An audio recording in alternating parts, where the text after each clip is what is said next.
segment 2, let's go on and let's delve down a little bit more deeply into the evidence. Once again, that summary argument of yours that life for, quote, the average human being is richer, healthier, and kinder. Let's take each of those in turn. Healthier. Evidence. Healthier lifespan, but also the retreat of, for example, waterborne diseases, which have almost entirely vanished as a cause of death in the US. Malaria, huge retreat. Hasn't retreated far enough. It's still killing people, killing 1 million people a year, but it used to kill people in Russia and America and all over Asia as well. So a lot of those kind of diseases. Heart disease, declining pretty steadily. Cancer, if you correct for age, is not going up. In fact, it's slightly going down. Oh, really? Of course, we're living longer, and so we're more likely to encounter cancer, because cancer is something that gets more common as you get older. But if correcting for that factor, cancer is not getting commoner. So there are all sorts, and the other thing is, people think, well, okay, we've expanded lifespan, but only at the expense of a lot of painful and miserable years at the end of life. Actually, that's not true. Go and talk to most people in their 80s. They're having a great time.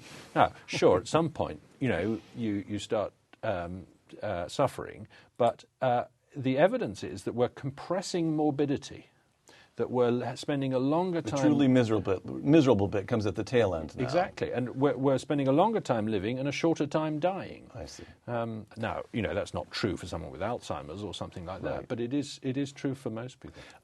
That's healthier. Life today is richer. Well, per capita income is the easiest measure here. In real terms, it's trebled for the average citizen of the world.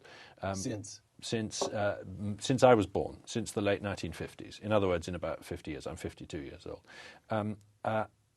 The enrichment of China is really the most extraordinary demographic and economic phenomenon, and indeed India, because that has meant that not only is the world getting more prosperous, there are more people joining the middle class, etc., but it's meant that the world is getting less unequal. It's getting more equal. You can measure inequality. And inequality is probably increasing in China because some people are getting very rich, and it may be increasing in this country. But it's decreasing globally because the Chinese are getting richer faster than the Americans, if you see what I mean. I see. So I see. The poor people are getting richer faster than the rich people at the moment. That's Matt, there's an absolutely fascinating, I think, set of illustrations here from The Rational Optimist, in which you say, quote, this is what prosperity is, the increase in the amount of goods or services you can earn with the same amount of work, close quote. And then you go on and give the example of how long it took humans in various epochs to work to produce 1 hour of artificial light. Yes. Do you remember that? I do. I've got that in my head. Can you take us through that? Today. I love it too, I have to say. If you start with today and go backwards, right. Today the average American on the average wage has to work for half a second to afford an hour of reading light from a compact fluorescent bulb. That's roughly the equation.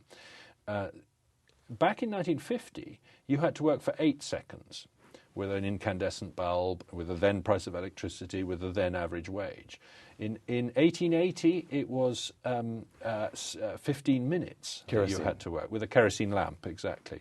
And in 1800, it was 6 hours that you had to work. You had to work 6 hours to afford a candle in 1800, on the average wage. So we're not talking about rich people. Rich people could have candles burning in their houses, but ordinary people couldn't. They couldn't afford candles. I mean, if you go right back to Babylon, which is, these numbers, by the way, come from William Nordhaus, the economist. If you go right back to a sesame oil lamp in Babylon, I can't remember the number, but it's 50 hours. 50 hours. 50 hours. 50 hours to grow the sesame and crush it and all of that. Exactly. Right. And of course, it would take you that long now if you wanted to make light from scratch. If you wanted to go and kill a sheep and turn it into a candle, or grow some sesame or whatever. That's how long it would take you. So the reduction in the amount of time to fulfill a need is the real measure of prosperity. That's what I'm arguing. Time is the crucial ingredient. Right.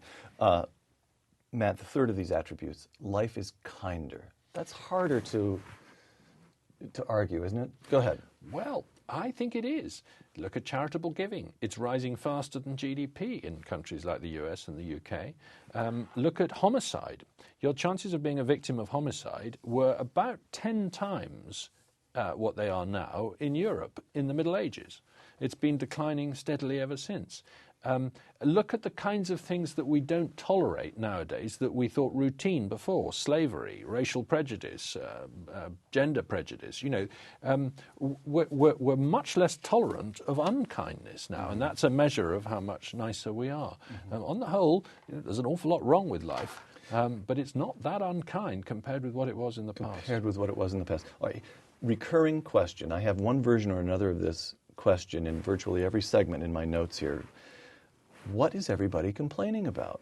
You write, here in this country, we hear over and over and over again about the plight of the poor. This is a kind of trope on the evening news and in the newspapers. The New York Times, there's something about the poor on the front page every single day, particularly during the recession. And you write in The Rational Optimist, quote, today of Americans officially designated as poor, 99% have electricity, running water, flush toilets, and a refrigerator. 95% have a television, 88% a telephone, 71% a car, and 70% air conditioning, close quote.